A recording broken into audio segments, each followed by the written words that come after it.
Lebanon's renowned sports expert Hassan Karara has praised China's brilliant organization of the Beijing Olympic Winter Games, which succeeded in gaining the focus and attention of the entire world.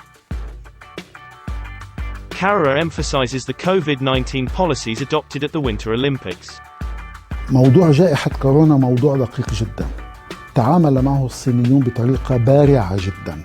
يعني من الاستقبال في المطار، الغطاء الكامل، الإجراءات التي اتخذت وإن كانت متشددة، هذا أمر طبيعي أنا أعتقد لحماية الرياضيين، حماية الألعاب، التنقل المدروس بطريقة ذكية.